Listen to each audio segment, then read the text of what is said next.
దేవుని నామానికి మహిమ కలుగును గాక. మీ అందరికీ కూడా ప్రభు నామంలో వందనాలు తెలియజేస్తూ ఉన్నాను. మొదటిసారి వచ్చిన కొంతమంది సహోదరులు కనిపిస్తూ ఉన్నారు. మీ అందరికీ కూడా ప్రభు నామంలో ఆహ్వానం తెలియజేస్తూ ఉన్నాం. మీ అందరికీ వందనాలు తెలియజేస్తున్నాను. ఒక వాక్యం చదువుకొని కాసేపు వాక్యాన్ని మనం ధ్యానించుకుందాం. సామెతల గ్రంథము 17వ అధ్యాయము 17వ వచనం. సామెతల గ్రంథము 17వ అధ్యాయము 17వ వచనం.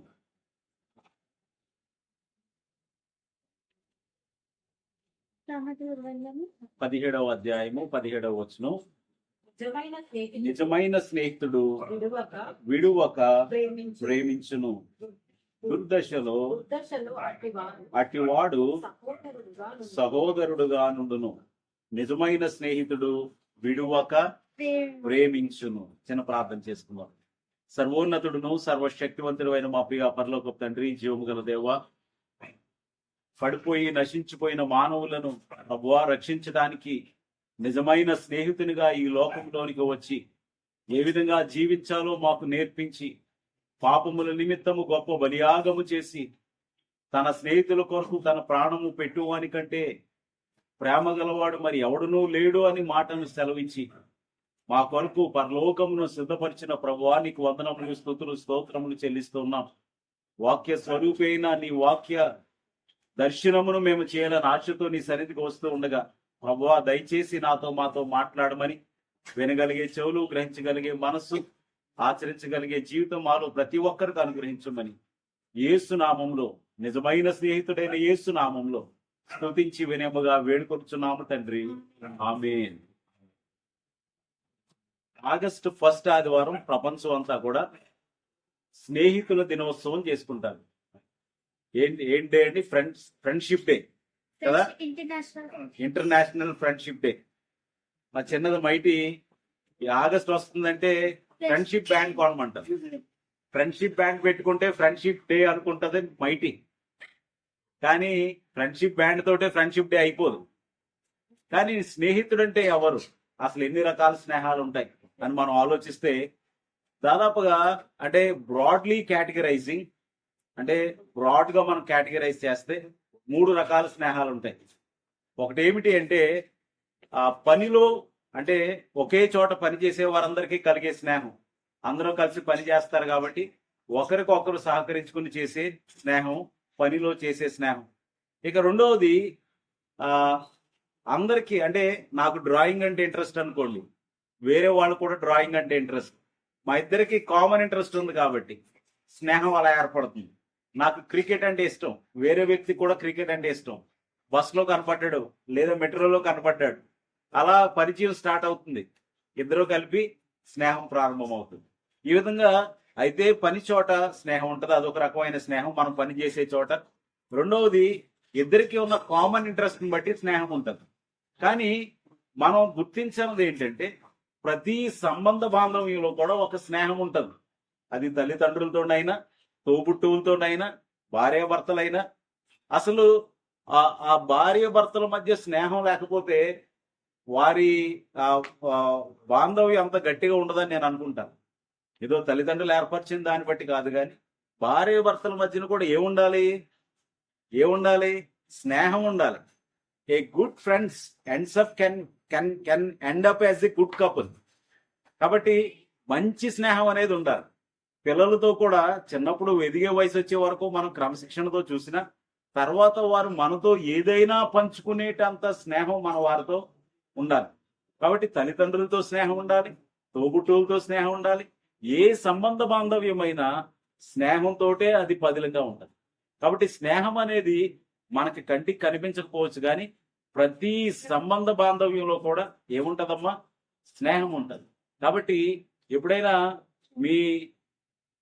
ఈరోజు ఎంతమందికి నేను కూడా చెప్పలేదు అనుకోండి, ఇక్కడే చెప్దామని చెప్పలేదు, మీ జీవిత భాగస్వామికి హ్యాపీ ఫ్రెండ్షిప్ డే అని చెప్పారా? అరుణ గారు చెప్పారు. పొద్దున్నుంచి నేను చెప్పడానికి బిజీ అయిపోయానని చెప్పలేదు, కానీ కాబట్టి హ్యాపీ ఫ్రెండ్షిప్ డే చెప్పండి. ఇక్కడ చెప్పబోయిన ఇంటికి వెళ్ళిన తర్వాత చెప్పండి. ఎదిగిన పిల్లలతో హ్యాపీ ఫ్రెండ్షిప్ డే చెప్పండి. మీ తోబుట్టువులు అయితే హ్యాపీ ఫ్రెండ్షిప్ డే చెప్పండి. రెండోది, మనందరం కూడా స్నేహితులమే.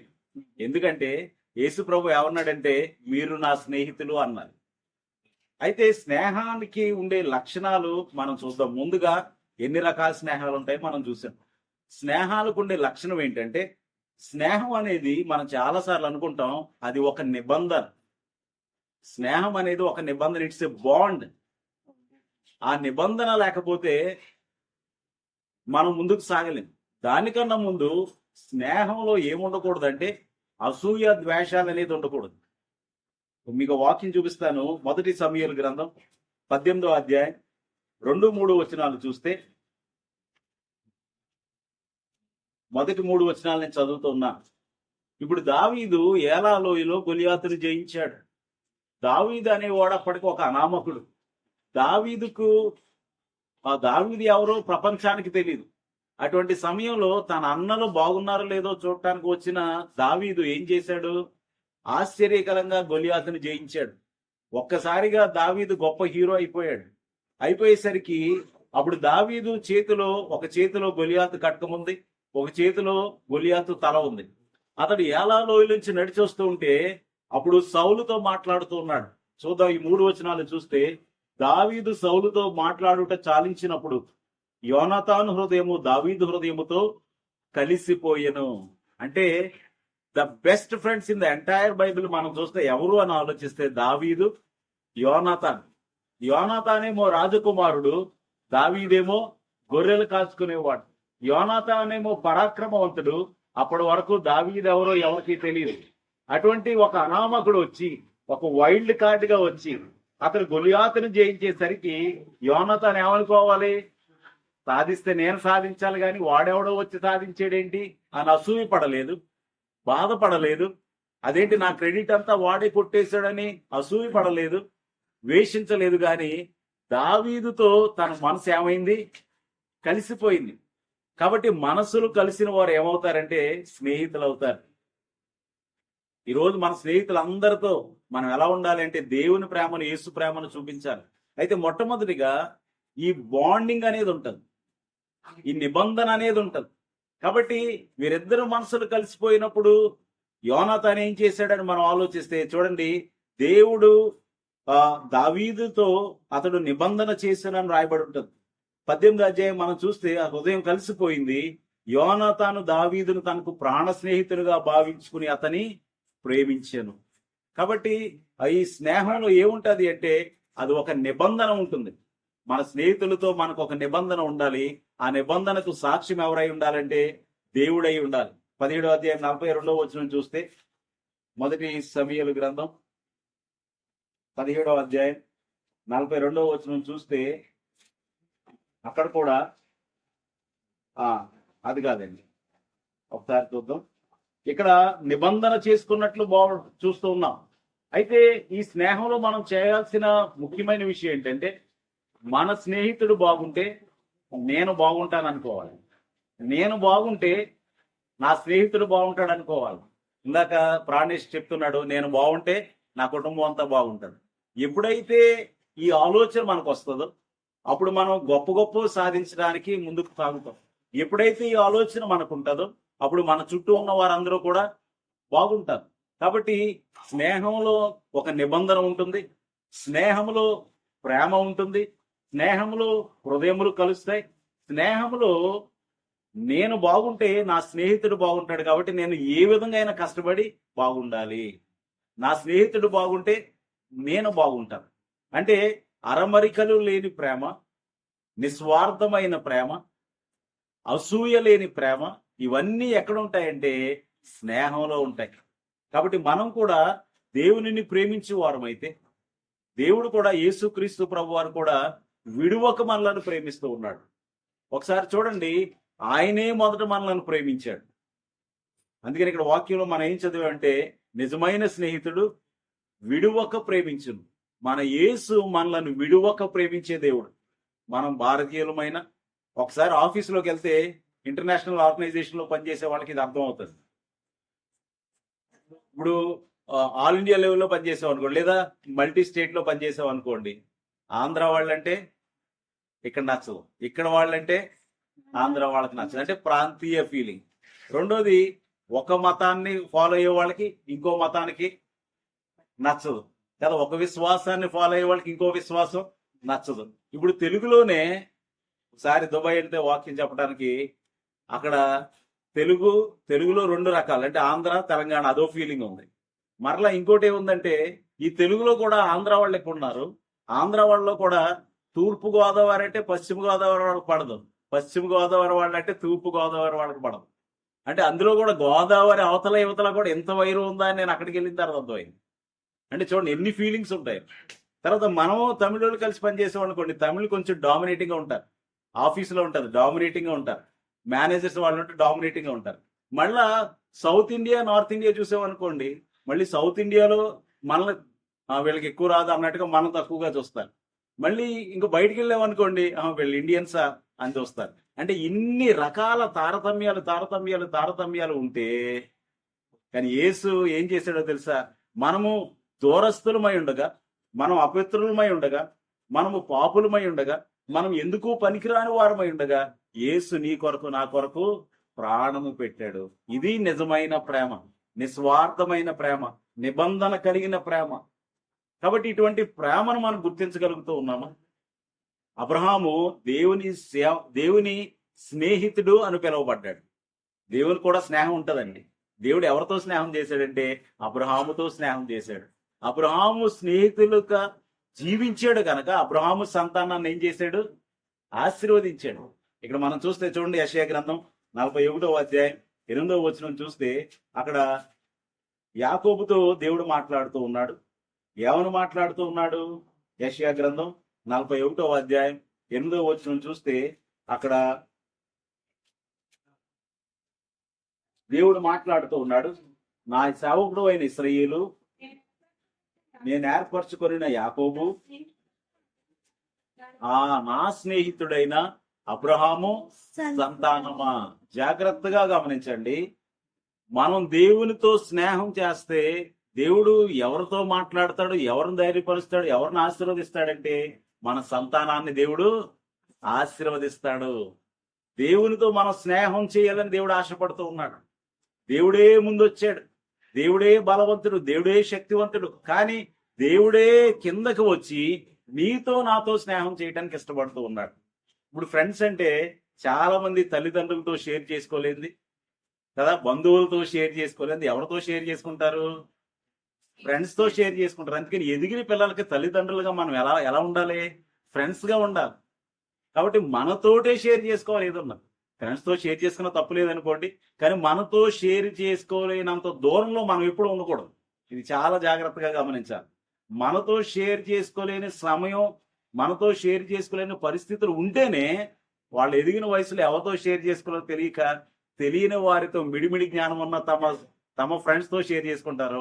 అప్పుడు వాళ్ళ ఆలోచన చెప్తారు, మనం ఆలోచన చెప్పడానికి ఉండదు. ఎందుకు? మనం షేర్ చేసుకోవట్లేదు కదా.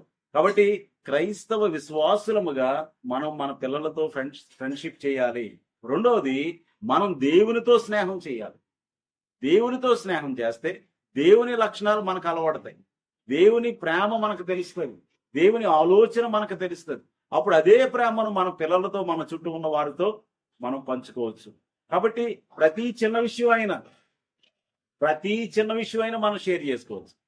ఒకసారి పిల్లల మీద కోపం వచ్చింది అనుకోండి, నేను ప్రార్థన చేస్తాను, ప్రభువా నా పిల్లల మీద నాకు చాలా కోపం వస్తుంది, నన్ను చాలా విసిగిస్తున్నారు. ఆఫీసులో మేనేజర్ ఇబ్బంది పెట్టాడు, ప్రభువా నా మేనేజర్ ఎందుకో నన్ను చాలా ఇబ్బంది పెడతారు. అది చిన్నదైనా పెద్దదైనా, అది చిన్నదైనా పెద్దదైనా మనం ఎవరితో షేర్ చేసుకోవచ్చు అంటే దేవునితో షేర్ చేసుకోవచ్చు. అయితే ఈ రోజు నా ప్రశ్న ఏంటంటే, దేవునితో ఏదైనా షేర్ చేసుకునే స్నేహం నీకుందా? మనం దేవునితో ఏదైనా షేర్ చేసుకోవచ్చు నిర్మోహమాటంగా. ఒకసారి మన ఫ్రెండ్స్ చాలా బిజీగా ఉండొచ్చు, వినలేకపోవచ్చు, పట్టించుకోలేకపోవచ్చు, వారి భారాలు వారికి ఉండొచ్చు, వారి తిప్పలు వారికి ఉండొచ్చు, వారి బాధ్యతలు వారికి ఉండొచ్చు. కానీ మన దేవుడు ఎల్లప్పుడూ కూడా మన మనసులోనిది ఆయనతో షేర్ చేసుకోవచ్చు. అది కేవలం ఆత్మీయంగానే కాదు, కానీ శారీరకంగా కూడా ప్రార్థన అనేది ఎంతో బలమైనది. మనం ఎప్పుడైతే మన హృదయంలోని భారం దేవుని పాదముల దగ్గర పెడతామో దేవుడు సమాధానం ఇస్తాడు. అంత మాత్రమే కాదు, కానీ మనకెంతో గొప్ప నెమ్మదినిస్తాడు. అందుకనే ప్రార్థన ఎప్పుడు చేసినా మనస్ఫూర్తిగా ప్రార్థన చేసిన తర్వాత మనసు తేలికైనట్లు మనం చాలాసార్లు గమనించవచ్చు. అందుకనే దేవునితో మనం స్నేహం చేయాలి. దేవునితో స్నేహం చేస్తే అది మనకి ఆశీర్వాదకరం. తర్వాత అబ్రహాము చనిపోయాడు, అబ్రహాము పాతి పెట్టబడ్డాడు, అబ్రహాము మర్చిపోయాడు. కానీ దేవుడు మాత్రం అబ్రహాము సంతానాన్ని మర్చిపోలేదు. యోనాతాను చనిపోయాడు, అయితే దావీదు సింహాసనం ఎక్కాడు. అయితే యోనాతాను నిమిత్తము నేను మేలు చేయుటకు ఎవడైనా ఉన్నాడా అంటే మెఫీబోషెతు కనబడ్డాడు. ఆ మెఫీబోషెత్ అనేవాడు ఎవరు అంటే కుంటి కాళ్ళవాడు.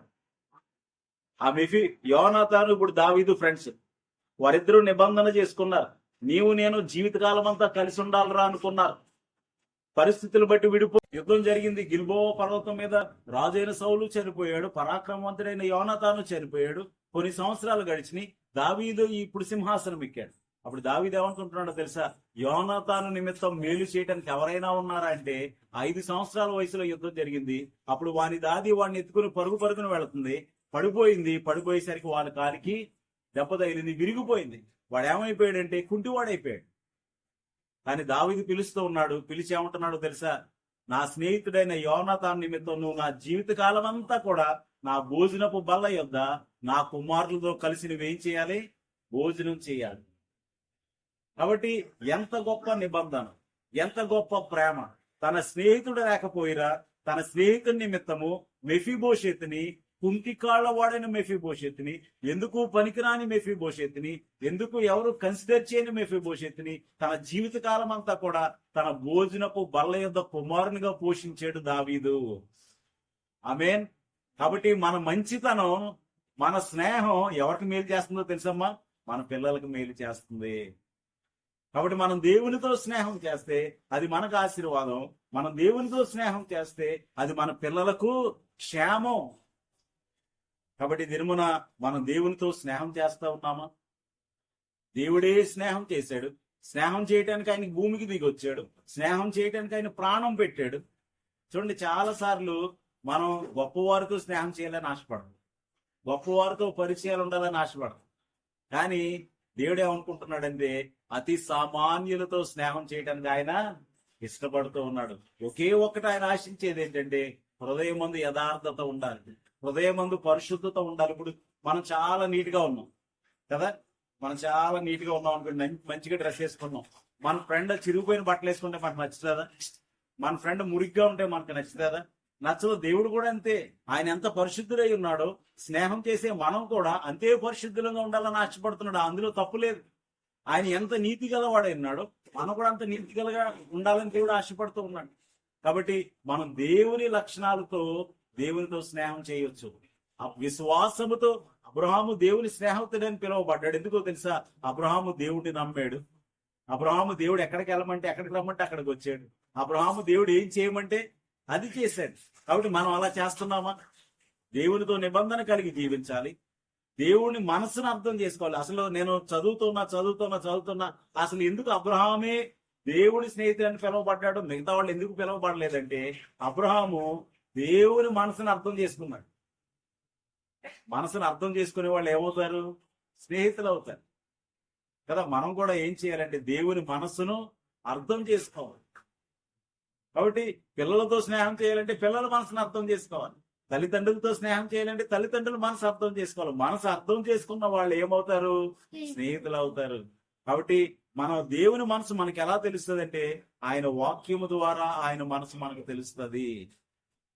ఎక్కువ మాట్లాడటం ద్వారా, ఇది వరకు ఒక 8 నెల యాడ్ వచ్చేది, కమ్యూనికేషన్ బ్రేక్స్ ద బ్యారియర్స్ అని. ఎక్కువ మాట్లాడితే అప్పుడు ఏమవుతుంది? స్నేహం బలపడుతుంది. కాబట్టి ప్రార్థన ద్వారా మన మాటలు దేవునితో చెప్పవచ్చు, మన మనసు దేవునితో పంచుకోవచ్చు. ఆయన మనసు మనకు తెలియాలంటే వాక్యము ద్వారా ఆయన మనసు మనకు తెలుస్తుంది. కాబట్టి ఈ విధంగా యేసు ప్రభు కూడా చెప్తున్నారు మనం ఎలా స్నేహితులు అవ్వచ్చు అంటే ఆయన మనకు ఒక ఐడియా చెప్తున్నాడు. చూడండి, యోహాను సువార్త 15వ అధ్యాయం 14వ వచనం చూస్తే ఏ విధంగా, యోహాను సువార్త 15వ అధ్యాయం 14వ వచనం చూస్తే ఏ విధంగా మనం దేవునికి స్నేహితులు అవ్వగలమో అక్కడ రాయబడి ఉంది. నేను మీకు ఆజ్ఞాపించు వాటిని చేసిన ఎడల మీరు నా స్నేహితులయ్యుందరు. మనం దేవుని స్నేహితులు అవ్వాలంటే మనం ఏం చేయాలి? ఆయన ఆజ్ఞాపించిన ప్రకారం మనం జీవించాలి, నడుచుకోవాలి. ఎప్పుడైతే ఆయన ఆజ్ఞ ప్రకారం మనం జీవిస్తామో ఆయనకు స్నేహితులు అవుతాం. ఇప్పుడు మన స్నేహితుడు ఎవడైనా కష్టంలో ఉన్నాడు అనుకోండి, మనం ఊరుకుంటామా? మన మనసు ఒప్పుతుందా? వెంటనే మనం ఏం చేస్తాం? మన పనులన్నీ పక్కన పెట్టి మన స్నేహితుని దగ్గరికి వెళ్తాం. వాడు కష్టంలో ఉన్నాడని, ఇబ్బందులో ఉన్నాడని, శ్రమలో ఉన్నాడని మనం ఏం చేస్తాం? వెంటనే స్నేహితుని దగ్గరికి వెళ్తాం. మన స్నేహితుని వెంటనే ఏం చేస్తాం? భుజం మీద చేయి వేస్తాం. ఇంకా బాధలో ఉంటే హత్తుకుంటాం. మనం దేవునితో స్నేహం చేస్తే మనం కష్టంలో ఉంటే ఎవరు వస్తారో తెలుసమ్మా? మన స్నేహితుడైనా యేసయ్య వస్తాడు. కాబట్టి మనం క్షేమంగా ఉండాలంటే దేవునితో స్నేహం చేయాలి. మన పిల్లలు క్షేమంగా ఉండాలంటే దేవునితో స్నేహం చేయాలి. మనం సౌఖ్యంగా ఉండాలంటే, మన శ్రమలో దేవుడు పరుగు పరుగున మన దగ్గరికి రావాలంటే మనం ఎక్కడ ఏ ఉండాలి? దేవునితో స్నేహం చేయాలి. అబ్రహాముని దేవుడు మొరియా పర్వతం ఎక్కమన్నాడు, తన కుమారుని బలివ్వమన్నాడు. కానీ బలివ్వమని దేవుడు వదిలేయలేదండి. ఆ మొరియా పర్వతంలో అబ్రహాము కంటే ముందు ఎవరెక్కారు? దేవుడు ఎక్కాడు. అందుకనే దేవుడు చూస్తున్నాడు, పక్కన కూర్చొని చూస్తున్నాడు. అబ్రహాం ఏం చేస్తున్నాడు? అబ్రహాం కట్టెలు పేర్చాడు. అబ్రహాం ఇసాకు కాళ్ళు చేతులు కట్టాడు. అబ్రహాము తన కుమారుని పడుకోబెట్టాడు. అబ్రహాము ప్రార్థన చేశాడు, ప్రభువాన్ని బలివ్వమన్నట్టు బలివ్వటానికి నేను సిద్ధపడ్డాను అన్నాడు. కత్తిని ఎత్తాడు. అప్పుడు దేవుడు మాట్లాడుతూ ఉన్నాడు. అంటే అబ్రహాము కంటే ముందు అక్కడ ఎవరున్నారు? దేవుడు ఉన్నాడు. నీ శ్రమలో నీకంటే ముందు ఎవరుంటారో తెలుసమ్మా? దేవుడు ఉంటాడు. ఎప్పుడో తెలుసా? నీవు దేవునితో స్నేహం చేసినప్పుడు. నీవు దేవునితో స్నేహం చేసినప్పుడు నువ్వెక్కడికి నడుస్తున్నావో నీ దేవునికి తెలుసు. నువ్వేం తెప్పలు పడుతున్నావో నీ దేవునికి తెలుసు. నీ మనసులో ఉన్న వేదన ఏంటో దేవునికి తెలుసు. ఎప్పుడో తెలుసా? నువ్వు దేవునితో స్నేహం చేసినప్పుడు. మరి దేవునితో స్నేహం ఉందా? దేవునితో ఏదైనా పంచుకునే అటువంటి క్లోజ్నెస్, అటువంటి క్లోజ్ రిలేషన్షిప్ నీకు ఉండాలి. మనం ఏదైనా పంచుకోవచ్చు. నేను ఒక్కొక్కసారి నేను చేసే ప్రార్థనలు, నేను దేవునితో మాట్లాడే విధానాలు చాలాసార్లు ఒకసారి పిచ్చి పిచ్చిగా కూడా అనిపించవచ్చు. కానీ చాలా ఓపెన్ గా, you can be very open with God. అసలు నువ్వు మనస్ఫూర్తిగా నీ మనసులో ఉన్న మంచి అయినా చెడ్డ అయినా ఏదైనా ప్రభువా ఇలా ఉంది, ప్రభువా ఇలా ఉంది, ప్రభువా ఇలా ఉంది అని చెప్పగలిగితే ఎంత గొప్ప సంతోషం. So we need to maintain that closeness with God. దేవునితో అటువంటి సన్నిహిత సంబంధం కలిగి మనం జీవించాలి. మనం దేవునికి స్నేహితులమై ఉండాలి. అది మనకు క్షేమం. ఎందుకంటే మన స్నేహితుడు కష్టం ఉంటే మనం వదలం. మనుషులమైన మనమే వదలకపోతే దేవుడు ఎందుకు విడిచిపెడతాడు?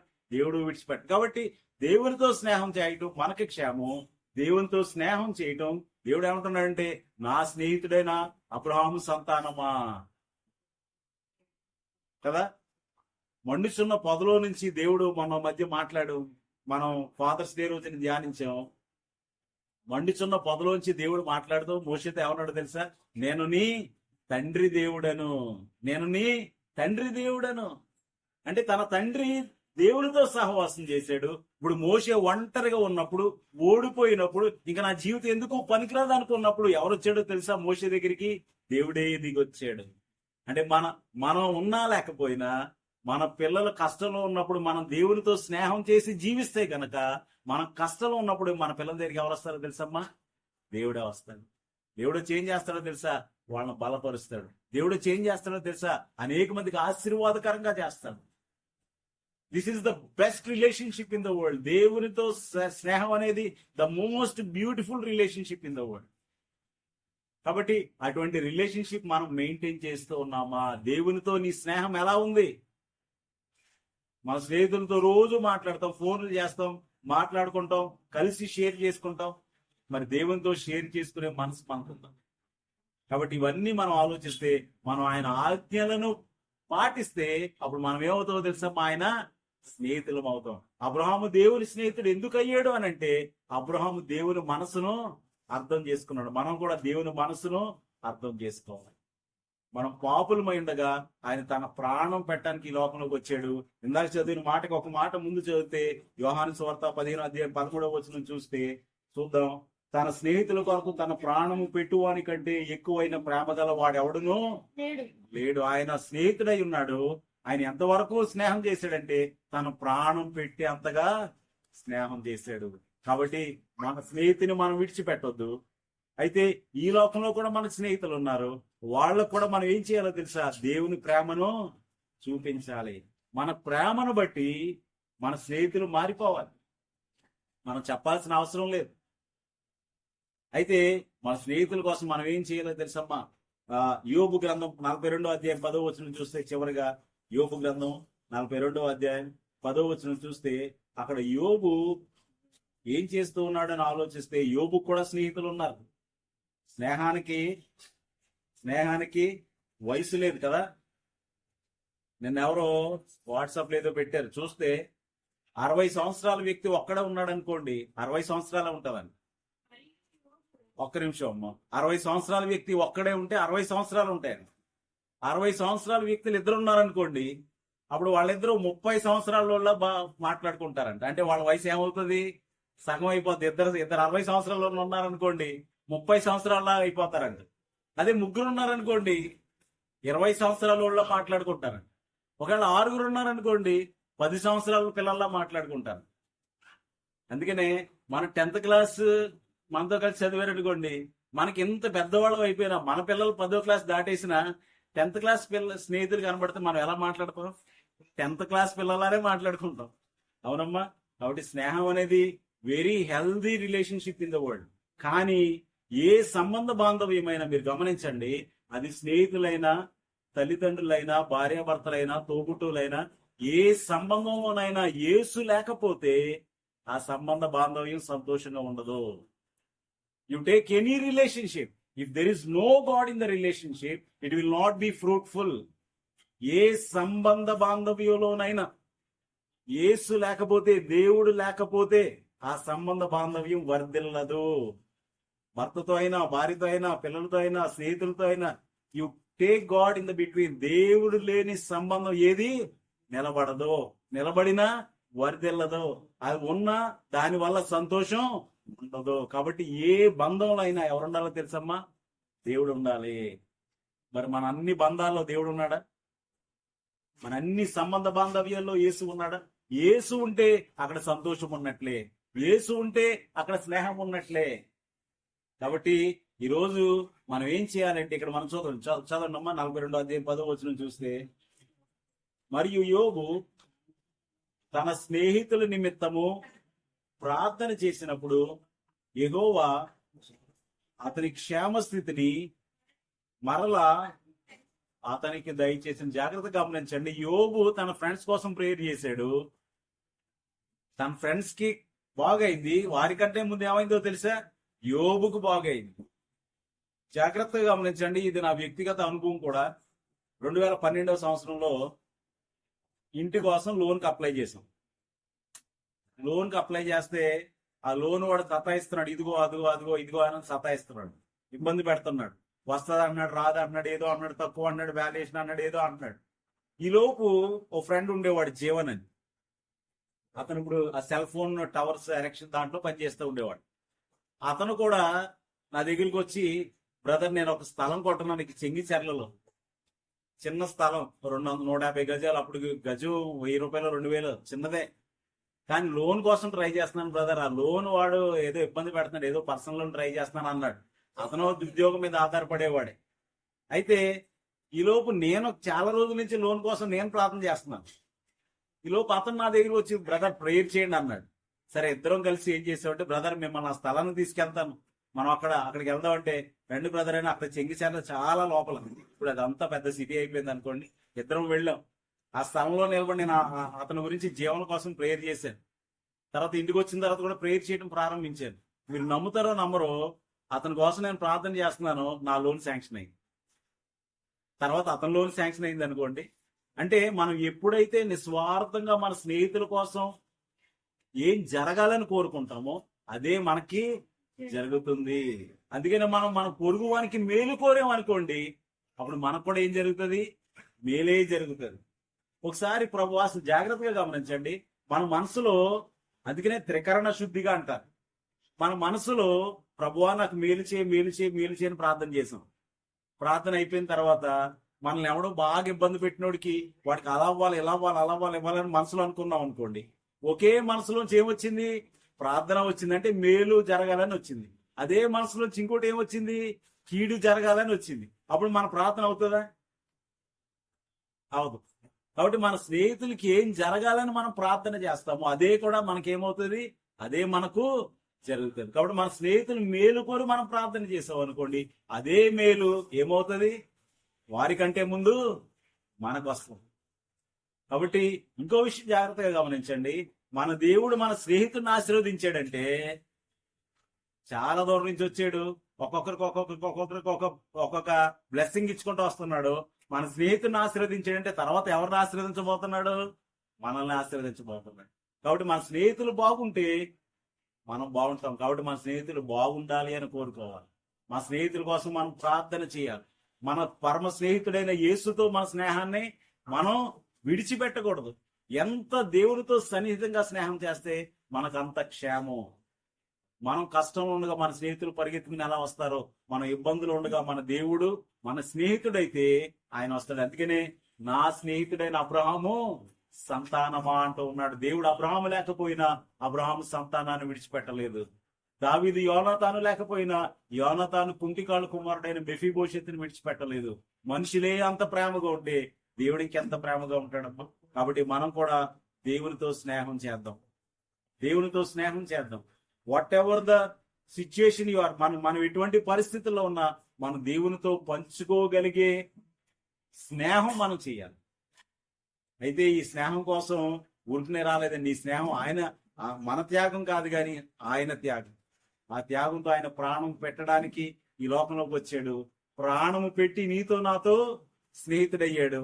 మనం చూస్తే యెషయా గ్రంథంలో అనుకుంటా రాయబడి ఉంటది, నీవు నా స్నేహితులను నాకు దూరపరిచి ఉన్నావు అంటాడు దేవునితోటి. ఎవరో తెలుసండి, యేసు ప్రభు ఏమంటున్నాడో తెలుసా, నేను సిలువలో ఉన్నాను, మిక్కిలి వేదనలో ఉన్నాను, నీవు నా స్నేహితులను నాకు దూరపరిచి ఉన్నావు అంటాడు. తన స్నేహితులందరూ శిష్యులందరూ ఏం చేశారు, వదిలి పారిపోయారు. అయితే నీతో నాతో స్నేహం చేయడానికి ఆయన ఏం చేశాడో తెలుసా, ఆయన తన స్నేహితులకు దూరం అవ్వాల్సి వచ్చింది. కాబట్టి ఆయన తన స్నేహితులకు దూరం అయ్యి నీ చెయ్యి నా చెయ్యి పట్టుకున్నాడు. నీతో నాతో స్నేహం చేయడానికి వచ్చాడు. మరి ఆయనతో స్నేహం చేయడానికి నీ సిద్ధమేనా? ఆయనతో నీ స్నేహం ఎలా ఉంది? నీ చుట్టూ ఉన్న వారందరితో నీ స్నేహం ఎలా ఉంది? నీ కుటుంబ సభ్యులతో, నీ జీవిత భాగస్వామితో, నీ పిల్లలతో నీ స్నేహం ఎలా ఉంది? యేసు ప్రేమను పొందుకున్న నీవు వీరందరికీ ఆయన ప్రేమను పంచాలి. ఆయనతో స్నేహం చేస్తే అది నీ కుటుంబానికి క్షేమం, ఆయనతో స్నేహం చేస్తే అది నీ పిల్లలకు క్షేమం. కాబట్టి ఆయనతో స్నేహం చేద్దాం. యేసు ప్రభువా హ్యాపీ ఫ్రెండ్షిప్ డే అని చెప్దాం. ఒక్కరోజే కాదు, సంవత్సరం అంతా కూడా దేవునితో స్నేహం చేద్దాం. మన సంబంధ బాంధవ్యాలతో స్నేహం చేద్దాం. దేవుని ప్రేమను వారికి చూపిద్దాం. వారి కొరకు ప్రార్థన చేద్దాం. వారి మేలు కోరుదాం. అప్పుడు అవన్నీ కూడా మనకు కూడా కలుగుతాయి. కాబట్టి మన జీవిత భాగస్వామితో స్నేహం చేద్దాం, పిల్లలతో స్నేహం చేద్దాం కదా, బంధుమిత్రులతో స్నేహం చేద్దాం. దేవుని ప్రేమను, దేవుని స్నేహాన్ని ఈ లోకానికి పంచుదాం. సంతోషంతో ముందుకు సాగిపోదాం. తలలు వచ్చినట్లయితే ప్రార్థన చేసుకుందాం. తలలు వచ్చినట్లయితే ప్రార్థన చేసుకుందాం. ఒకసారి మనల్ని మనమే పరీక్షించుకుందాం. దేవునితో మన స్నేహం ఎలా ఉంది? దేవునితో అసలు మాట్లాడుతూ ఉన్నామా? దేవుని మాటలు వింటూ ఉన్నామా? నీ హృదయంలోని ఆలోచన దేవునితో పంచుకోగలుగుతూ ఉన్నావా? నీ ఫీలింగ్స్, నీ ఎమోషన్స్ అన్ని దేవునితో పంచుకోగలుగుతూ ఉన్నావా? నీకు విసుగొచ్చినా, చిరాకొచ్చినా, కోపం వచ్చినా, బాధ వచ్చినా, ఇబ్బంది అయినా, శ్రమ అయినా, నష్టమైన, కష్టమైన, సంతోషమైన, ఆనందమైన దేవునితో పంచుకోగలుగుతూ ఉన్నావా? దేవుని మనస్సును అర్థం చేసుకున్న అబ్రహాము దేవుని స్నేహితులని పిలువబడ్డాడు. మరి నీవు నేను దేవుని స్నేహితులమైతే దేవుని మనసును అర్థం చేసుకుంటాం. మన దేవుని స్నేహితులమైతే అది మన కుటుంబానికి క్షేమం, అది మన పిల్లలకు క్షేమం. మరి అటువంటి స్నేహాన్ని మనం నిర్లక్ష్యం చేస్తూ ఉన్నామేమో. ఆయన మనతో స్నేహం చేయడానికి ఒంటరి వాడైపోయాడు. ఆయన మనతో స్నేహం చేయడానికి తన ప్రాణము పెట్టాడు. ఆయన మనతో స్నేహం చేయడానికి పరలోకము నుండి ఈ భూలోకానికి దిగి వచ్చాడు. మరి అటువంటి స్నేహాన్ని మనం నిర్లక్ష్యం చేస్తూ ఉన్నామేమో. అటువంటి స్నేహాన్ని ఒకవేళ మనం నిర్లక్ష్యం చేస్తున్నామేమో. ప్రభువా, lord, I want to be your friend, your good friend, your best friend అని ప్రార్థన చేద్దాం. దేవునితో స్నేహం చేయడానికి మనం ఇష్టపడదాం. దేవుడు మనకిచ్చిన సంబంధ బాంధవ్యాలన్నిటిలో దేవుని స్నేహాన్ని తీసుకుని వద్దాం. ఆయనతో నిబంధన చేసుకుందాం. యోనాతాను దావీదుతో నిబంధన చేసుకున్నాడు. నీవు నేను కూడా దేవునితో నిబంధన చేసుకున్నాం. ప్రభువా, నీతో స్నేహం చేస్తానయ్యా, జీవితకాలం అంతా స్నేహం చేస్తాను. నీ మనసును అర్థం చేసుకునే మనసు నాకు దయచేయండి అని ప్రార్థన చేద్దాం. ప్రార్థన చేసుకుందాం. సర్వోన్నతుడు సర్వశక్తివంతుడు అయిన మా ప్రియ పరలోకపు తండ్రి, జీవం గల దేవా, ప్రభా, ఈ రోజు అంతర్జాతీయ స్నేహితుల దినోత్సవం రోజున నీవెంత గొప్ప స్నేహితుడవు, నీవెంత నిత్యుడైన స్నేహితుడవు, నీవెంత శాశ్వతమైన స్నేహితుడవు, ఏ విధంగా మా కొరకు ప్రాణము పెట్టేవో, మా మేలు కోరేవో మేము జ్ఞాపకం చేసుకుంటూ ఉన్నాం. అబ్రహాము నీతో స్నేహం చేయటాన్ని బట్టి నా స్నేహితుడైన అబ్రహాము సంతానమా అని యాకోబుని పలకరించి ధైర్యపరిచి ఆశీర్వదించావు నాయన. ప్రభువా, మేము నీతో స్నేహం చేస్తే మా పిల్లలకు ఆశీర్వాదం కలుగుతుంది. మేము నీతో స్నేహం చేస్తే మా క్షేమం కలుగుతుంది. మేము నీతో స్నేహం చేస్తే మా చుట్టూ ఉన్న వారందరికీ మేలు కలుగుతుంది. కనుక నీతో స్నేహితులముగా, నీ స్నేహితులముగా, నీ మనసెరిగి నీ ప్రేమను పొందుకుని మా చుట్టూ ఉన్న వారందరికీ ఆ ప్రేమను పంచే కృపను మాకు దయచేసి, యోగు తా స్నేహితుల కోసం ప్రార్థన చేసినప్పుడు గొప్ప కార్యం ఏ విధంగా చూసాడో, మేము కూడా మా స్నేహితుల కొరకు ప్రార్థన చేసే మనసు మాకు దయచేయండి. నీవు మాకిచ్చిన సంబంధ బాంధవ్యాలన్నిటిలో స్నేహముతో, శ్రేష్టమైన స్నేహముతో, నిన్ను కలిగిన స్నేహముతో ముందుకు సాగిపోయే కృపను మాకు అనుగ్రహించుకొని, స్నేహితుడైన యేసునామములో మా కొరకు ప్రాణము పెట్టిన ప్రాణ స్నేహితుడైన యేసునామములో స్తుతించి వినయముగా వేడుకొనుచున్నాము తండ్రి. ఆమేన్.